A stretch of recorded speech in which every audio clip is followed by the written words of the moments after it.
Hello and welcome. Tonight, Defense Headquarters blames secondary explosion for the death of 10 persons in a Christmas Day military airstrike on a community in Sokoto State. Chief of Army Staff Lieutenant General Olufemi Oluyede visits troops in Yobe, reiterates his commitment to transforming the Nigerian Army into a combat-ready force. Chief Imam of Lekki Central Mosque, Ridwan Jamiu, admonishes President Bola Tinubu to continue to lead the nation with fairness and justice, assures the president of the support of the Muslim Ummah. And Azerbaijan's transport minister says the Azerbaijan Airlines plane that crashed on Christmas Day was subjected to external interference. In on business news, African Development Bank says the continent loses $1.6 billion daily to illicit financial flows. On sports news tonight, Nigeria Super Eagles Team B targets first African Nations Championship ticket since 2018 as they play host to Ghana in the return leg of the qualifier in Uyo this Saturday. And from Abuja, we continue with our review of the year 2024. Tonight, we take a look at how the judiciary has performed in the outgoing year.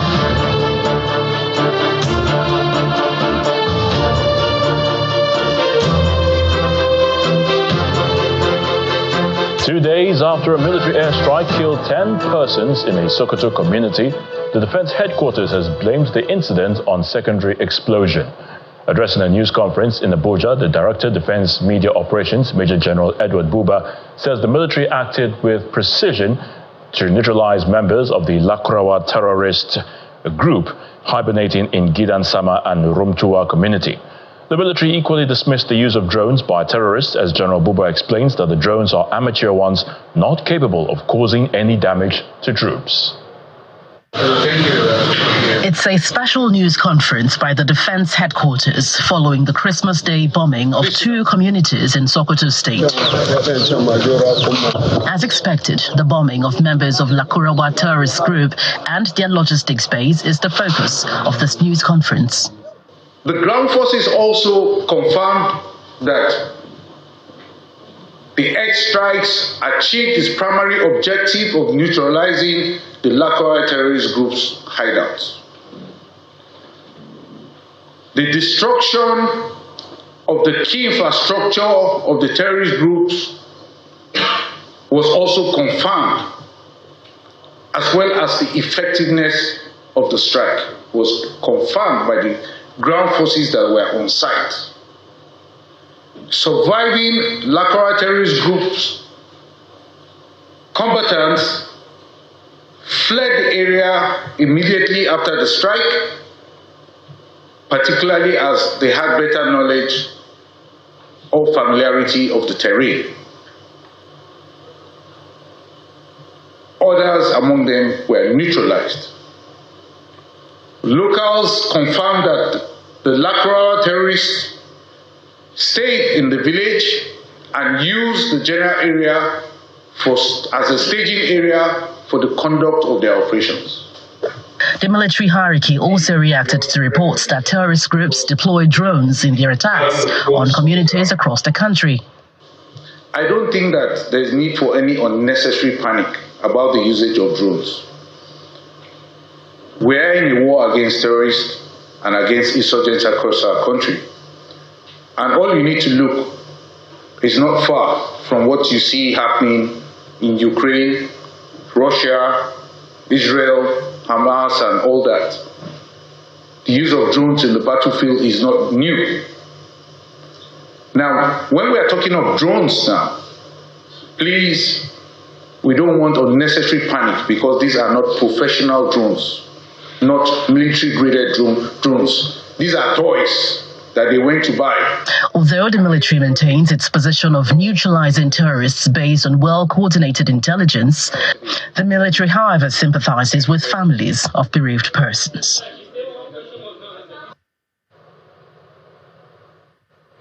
Meanwhile, the Chief of Army Staff, Lieutenant General Olufemi Oluyede, has reiterated his commitment to consolidating the transformation of the Nigerian Army towards bequeathing a combat-ready army to protect the sovereignty of the country.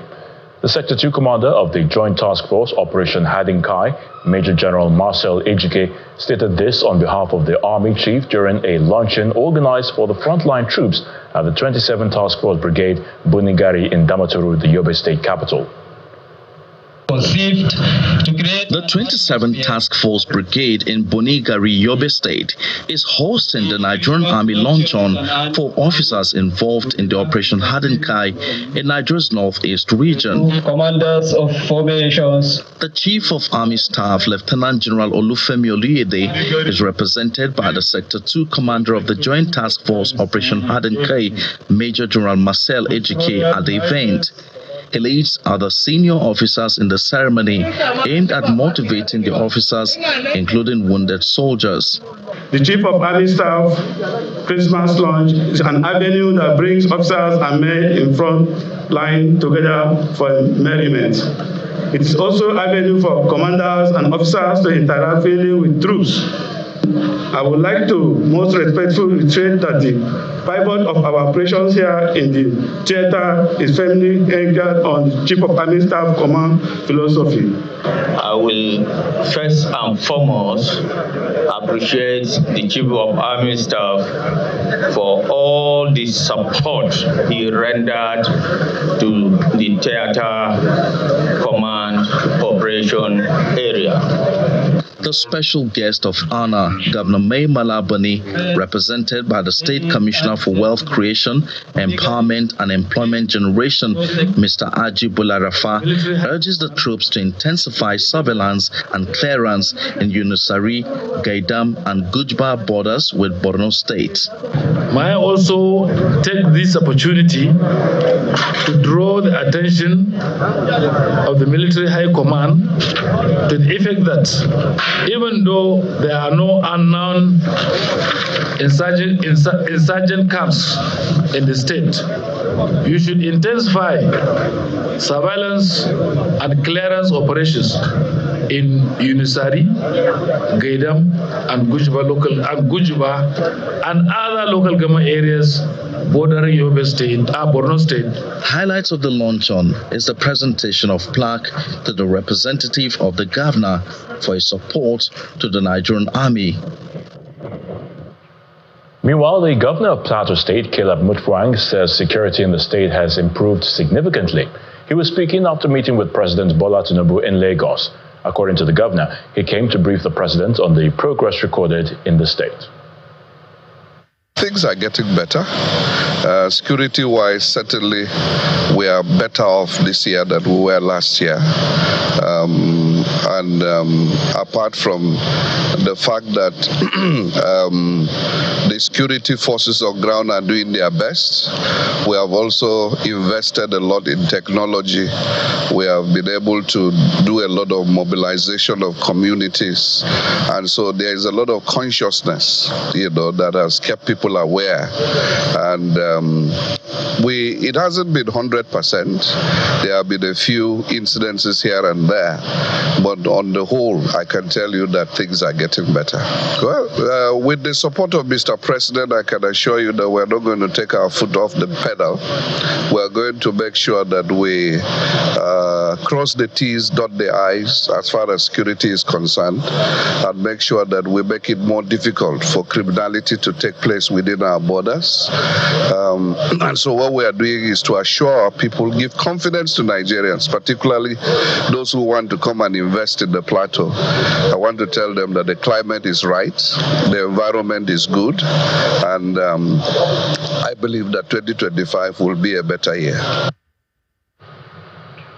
Now, earlier in the day, President Bola Tinubu was at the Lekki Central Mosque, where he was admonished to continue to lead Nigeria with fairness and justice, even as prayers were offered for success in leading Nigeria towards peace, security and prosperity. The Chief Imam of Lekki Central Mosque, Ridwan Jamiu, that's Chief Imam of Lekki Central Mosque in Lagos, Ridwan Jamiu, gave this encouragement during the Jumat prayer held at the mosque, which the president attended alongside other government officials and Muslim faithful. Acknowledging the president's presence, he assured the president of the steadfast prayers and support of the Muslim Ummah as he governs the nation. The Imam said, as people who voted for President Bola Tinubu during the elections, the president has not disappointed them.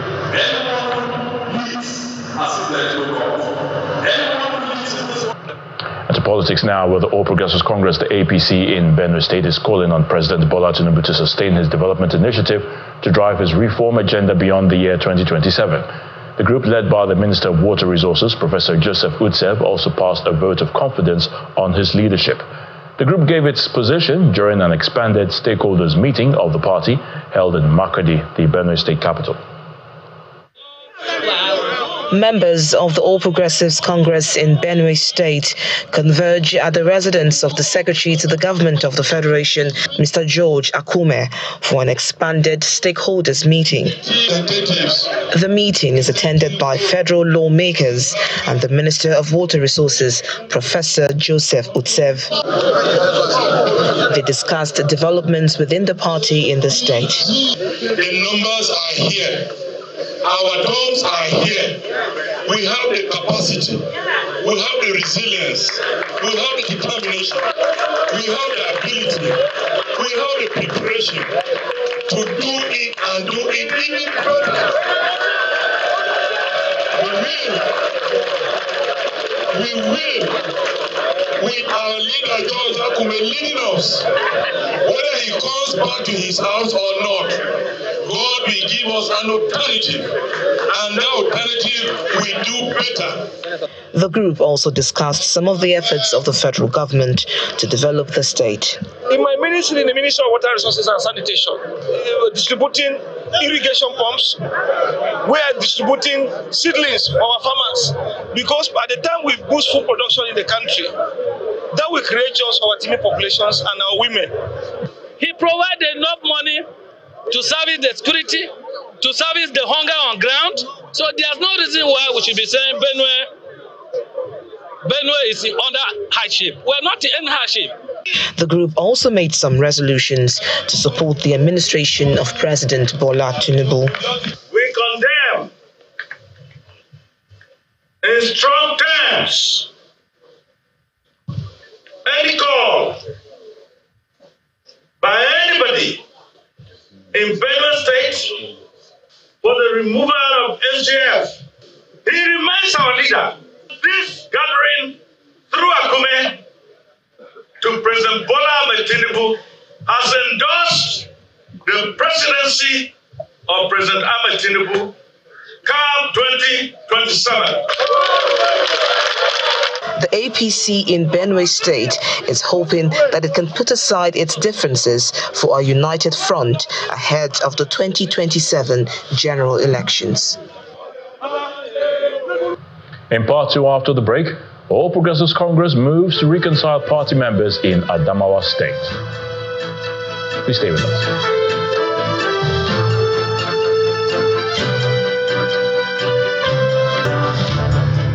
Welcome back. If you have just joined us, you're watching the news at 10 on Channels Television, broadcasting live from Lagos.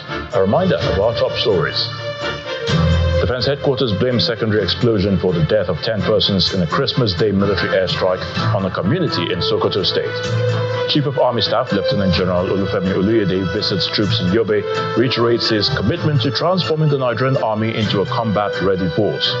Chief Imam of Lekki Central Mosque, Ridwan Jamiu, admonishes President Bola Tinubu to continue to lead the nation with fairness and justice, assures the president of the support of the Muslim Ummah.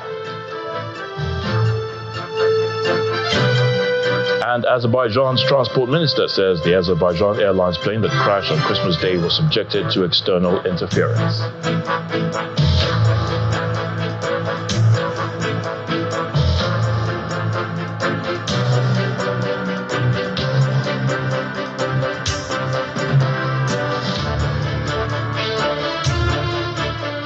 Still talking politics, with the All Progressives Congress, the APC has set up a committee to reconcile aggrieved party members in Adamawa State.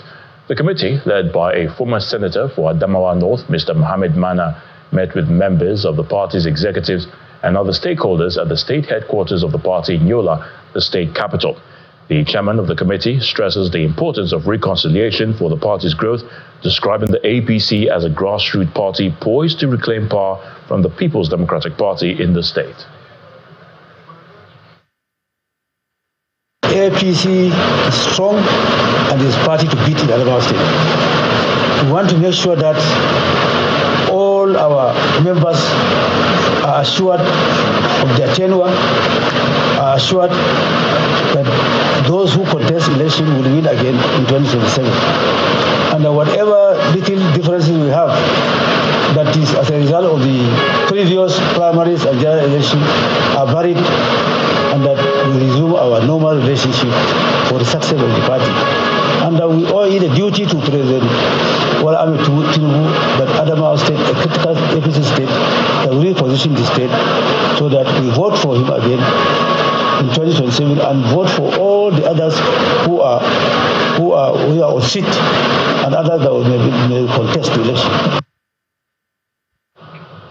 So let's now head to the nation's capital, and Victoria Longjohn is standing by to give us the latest from our Abuja studios. Over to you, Victoria. Thank you, Ayo.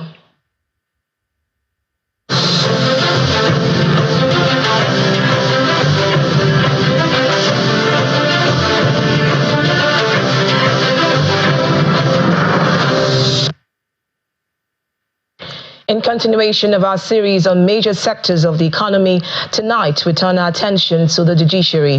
2024 has been an eventful yet somewhat controversial year for the Nigerian judiciary. The controversy largely came from inconsistent and conflicting court judgments, which further eroded public trust in the judiciary. Our correspondent Shola Shoyele reports. As with previous years, the judiciary was saddled with the critical task of upholding the rule of law and safeguarding human rights. Despite its best efforts to reform its functions and processes, issues of trust and image that have plagued this third arm of government for many years continue to persist.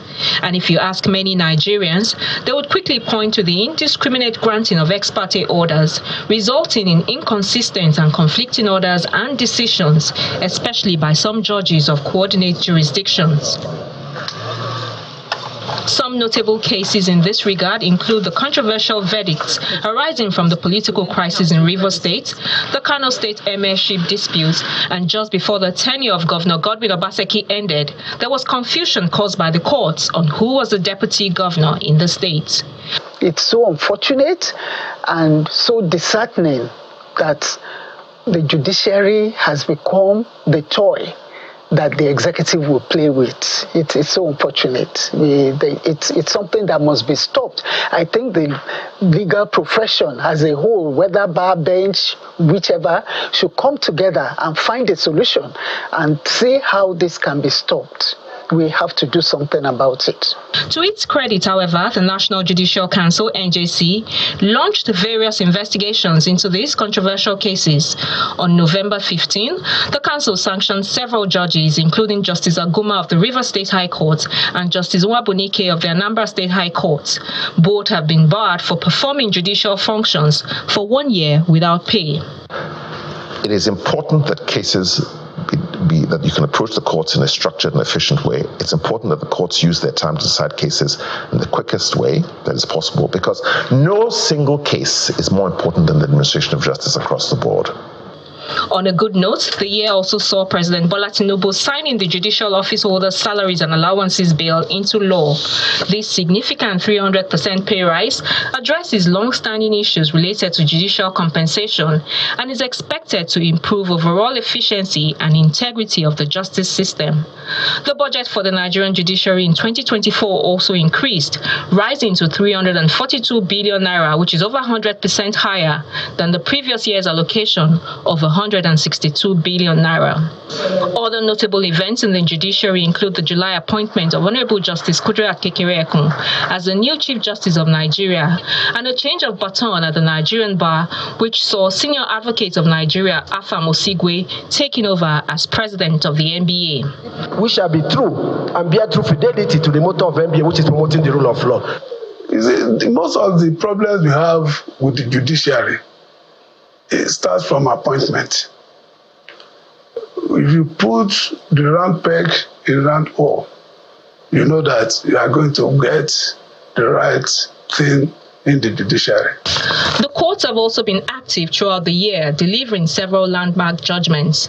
On July 7, the Supreme Court affirmed the financial autonomy of the 774 local government councils across the country. On November 15, the Supreme Court also dismissed a suit filed by 19 states challenging the constitutionality of the laws establishing the Economic and Financial Crimes Commission, EFCC, the Independent Corrupt Practices and Other Related Commission, ICPC, and the Nigerian Financial Intelligence Unit, NFIU. There was also the conviction of Idris Okuneye, popularly known as Bobrisky, who was sentenced to 6 months in prison without the option of a fine for currency abuse, the rearrangement of former bank PHB boss Francis Atuche, and the several forfeitures of assets linked to the former CBN governor, Godwin Emefiele. I think that if we have a judiciary that lives up to its expectation, all our problems will be solved. All. More or less like a magic wand, because people are corrupt simply because there's no consequence. And the consequence only sounds under our constitution with what the courts do. As 2025 beckons, there are several significant cases to look forward to. They include the fraud cases against former Kogi State Governor Yahaya Bello, former Delta State Governor Ifeanyi Okowa, and former Kwara State Governor Abdul Fattah Ahmed, the ongoing trial of former CBN Governor Godwin Emefiele, and the defamation case involving Dele Farutimi and Afeba Balola are also expected to be noteworthy. The expectation is that in the year 2025, the judiciary will move past the controversies that has affected its performance in year 2024 and focus on implementing reforms to enhance its reputation and ensure a faster, fairer delivery of justice. Shola Shoyele, Channels Television News.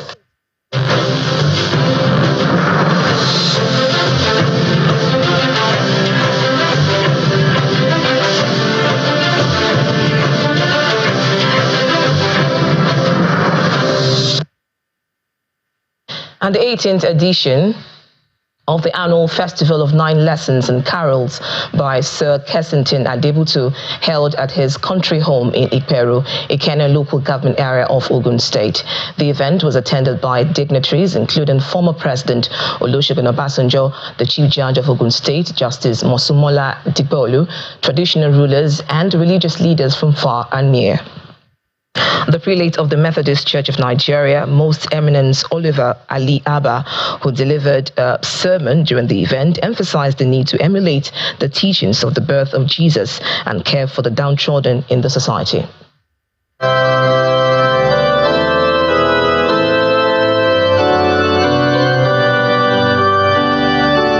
It's the 18th edition of the annual festival, and it provides an opportunity for the family, joined by former President Olusegun Obasanjo, the senator representing Ogun East Senatorial District, Gbenga Daniel, to come before God in thanksgiving for his mercies in the outgoing year. Others present are traditional rulers, the Chief Judge of Ogun State, Justice Mosumola Dipolu, and industrialist Chief Solomon Onofowoko, among other distinguished personalities.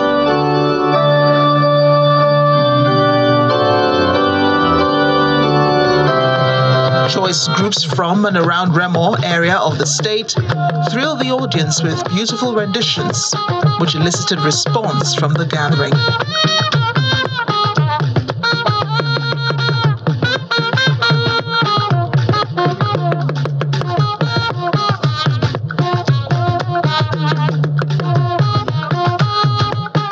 Giving his sermon, the prelate of the Methodist Church of Nigeria, His Eminence Oliver Ali Abba, admonished the congregation to continue to dwell on the lessons of the birth of Jesus Christ and on the need to give unconditional love to the less privileged in society. Today, Uncle, that you are the light witness, that you have come in your own time to tell the world that yes, there is nothing that is much as a relationship with the needy, the helpless, the great and the giant and everybody. And that whoever needs affection, you are ready to do. There was a special prayer for the family, followed by Thanksgiving.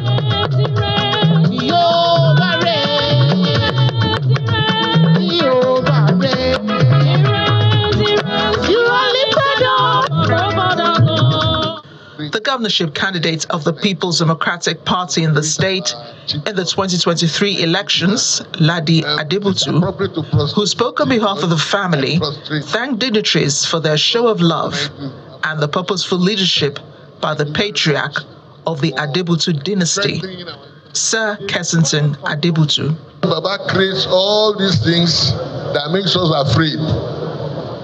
That these shoes that he's creating, who is going to put the leg in this shoe? It's a very, very tall order. But I know God in his infinite mercy will keep him for us for many, many more years so that our feet can grow much bigger to fit the shoe. J-E-S-U-S.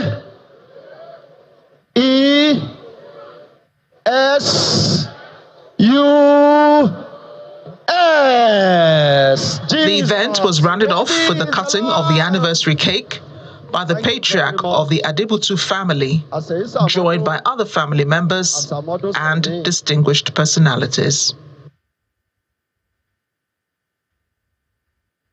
And still ahead on the news at 10, Africa Development Bank says the continent loses $1.6 billion daily to illicit financial flows. That's some business news. To join us again. Welcome back. You're still watching the news at 10, coming to you live on Channels Television. A historian at the University of Ilorin, Lawal Musliu Mohammed, has emphasized the importance of retaining compound names irrespective of religious belief. Mr. Mohammed, who was speaking during a lecture on the evolution of compound names in Offa, Kwara State, says it goes a long way in preserving the custom of the people. The lecture formed part of activities to mark the Yuletide in the city. Every year, the people of Offa in Kwara State celebrate their culture and traditions, and this year, the activity is preceded with a public lecture. Sons and daughters of the community from across the world gather at the palace of the Olofa of Offa for the lecture, which is titled Evolution of Names of Offa Compounds. Identity is very, very important, right, in helping to build the confidence of our people. It's only when you are confident, when you are resolute, when you have the right values, the right principles, the right perspectives, that you're able to take on developmental challenges that are confronting us. Because we need a lot of integrity, we need a lot of ethics, we need a lot of hard work to be able to overcome the challenges. Definitely there are economic opportunities, but our people need to be knowledgeable to know how to identify those opportunities, and when they're identified, how can they be harnessed? The lecturer, a historian from the University of Ilorin, who delivered the lecture in Yoruba language, underscores the importance of compound names as a means of preventing cultural extinction.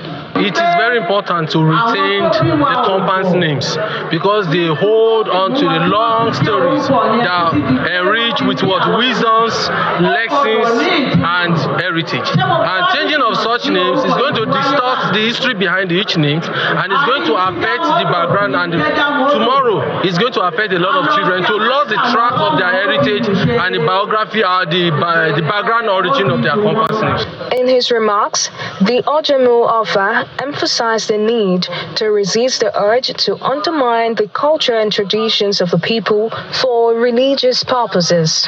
Names have history, and ordinarily they shouldn't just be changed anyhow. These names are names that have developed with the community over the several years. And if anything is going to change, it has to be done properly within the system, within the traditional system. Or some of the histories will be lost if we keep changing the names anyhow. The grand finale of the Ijakadi Festival will hold on Saturday, December 28th, 2024, with cultural displays and a symbolic wrestling bout between the monarch and one of his chiefs.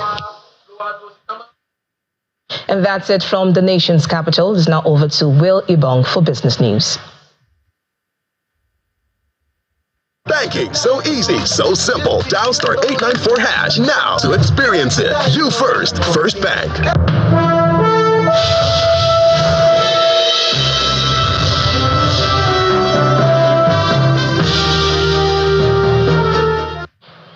Thank you, Victoria. Now, Africa loses about $1.6 billion every day to illicit financial flows and profit shifting by multinationals operating in the continent. And this is according to the African Development Bank, AFDB. The chief economist of the Multilateral Finance Institution, Mr. Kevin Orama, who made this known, says Africa was losing more than it was getting back via foreign direct investments. He recommends that stakeholders should focus on blocking the outflow than chasing inflows, as this is one of the ways to stop the outflow.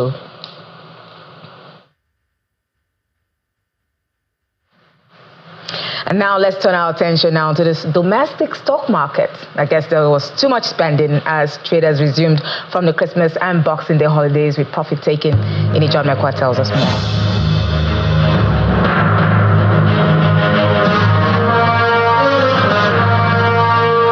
Good evening, everyone. Compliments of the season. Well, after 2 days of break, the NGX opens today, but it does seem like a lot of investors at the NGX for spending for festivities means profit taking from the market. That's what we've seen today. We see from the Fugas, just FBN Holding was able to escape, that profit taking, and so we see UBA having the biggest one there, more than 4% of its share price, followed by GTCO, Accessco, Zenith Bank. And as expected, this will show in the counter. So banking is down today more than 1%, 1.16% because of activities around the Fugas. Consumer goods escaped that, 0.15% because of Cadbury and PZ. Well, oil and gas could not do that. It's down. Etana Oil, well, interestingly, we don't see Aradel right there. So at the close of trade today, we're still retaining the 102,000 level, thankfully, but the market is down 0.05%, and we're still on 61 trillion naira, still hovering very close to 62 trillion naira, but it's the bear for the weekend.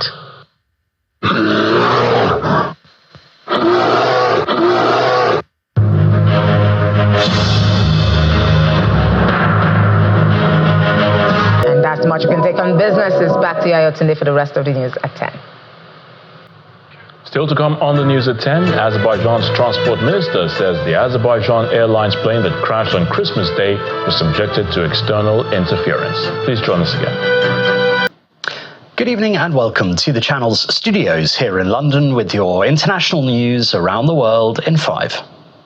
Azerbaijan Airlines says initial results of an investigation into the crash of its plane in Kazakhstan on Christmas Day have blamed physical and technical external interference.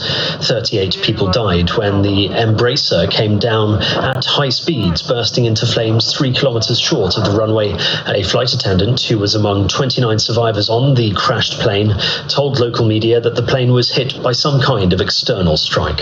There are suggestions that it may have been hit by Russian anti-aircraft fire. There are some photographs that show potentially damage from an anti-aircraft missile from shrapnel, but we need to wait until investigators have a chance to figure out what happened. 사일정 제2항 국무총리 한덕수 탄핵소추안을 상정합니다. South Korea has voted to impeach its acting president, Han Duck-soo, 2 weeks after Parliament voted to impeach its president, Yoon Suk-yeol. A total of 192 lawmakers voted for his impeachment, more than 151 votes needed for it to succeed. Prime Minister Han took over the role after President Yoon was impeached by Parliament following his failed attempt to impose martial law on the 3rd of December. The head of the World Health Organization and other UN staff say they were at Yemen's international airport in Sana'a during Israeli airstrikes, which are reported to have killed at least 6 people.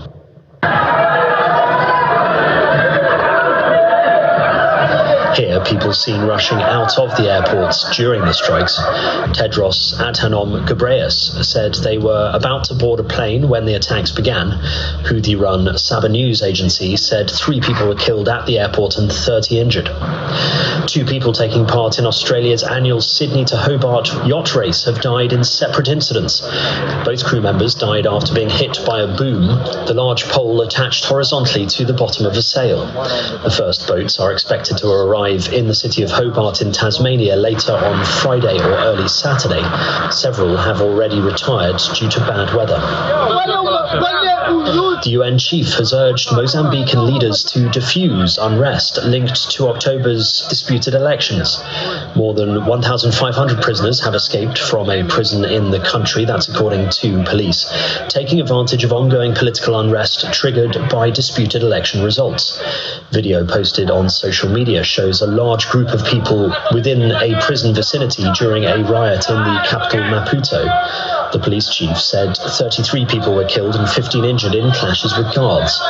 Protests erupted on Monday in response to Mozambique's highest court confirming that the ruling Frelimo party, in power since 1975, had won October's presidential elections.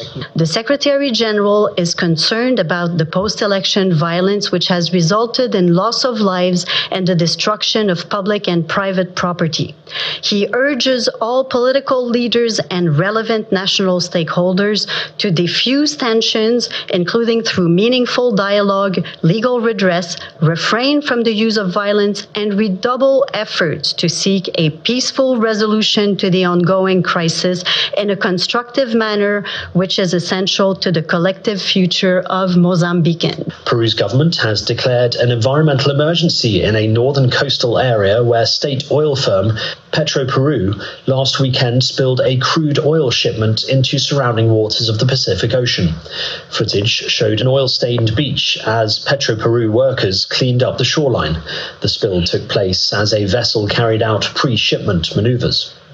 And satellite images show how lava has spread around the crater of the volcano on Hawaii's Big Island.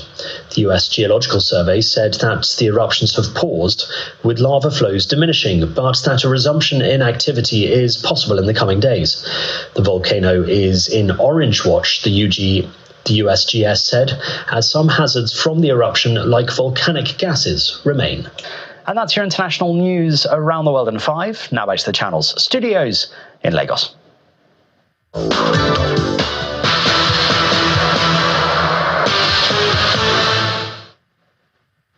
Thanks, Simon, and welcome to Sports News. Nigeria's Super Eagles Team B are set for Saturday's African Nations Championship qualifier against Ghana's Black Galaxies as the team hopes to pick their first qualification ticket in 6 years. Nigeria's last appearance at the tournament solely for footballers playing their trade in their nation's domestic leagues was when they got the finals in Morocco. Both sides had played a goalless draw in the first leg in Accra, and the Chan Eagles standing coach Daniel Ogumodede says there's no option than to beat their West African rivals at the Godswill Akpabio Stadium.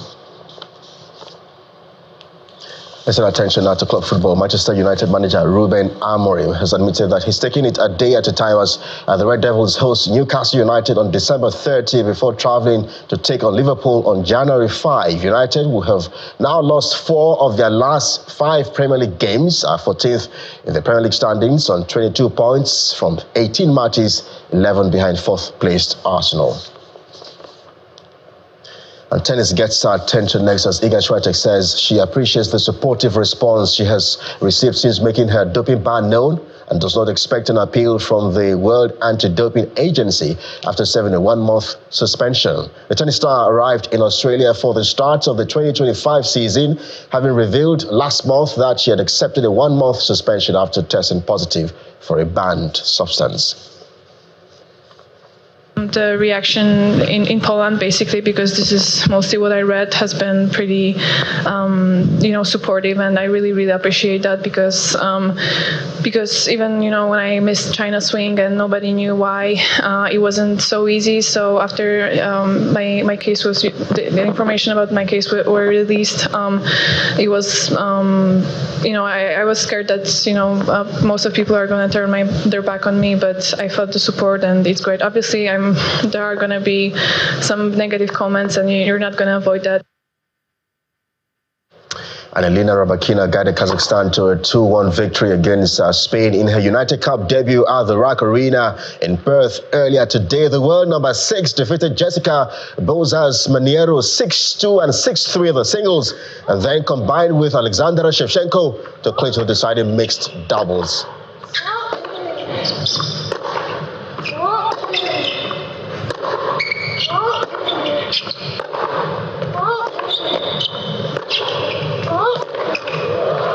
Game, set, match, Team Kazakhstan. And that's your sports news tonight. I am Kelly Egiga. It's back to you.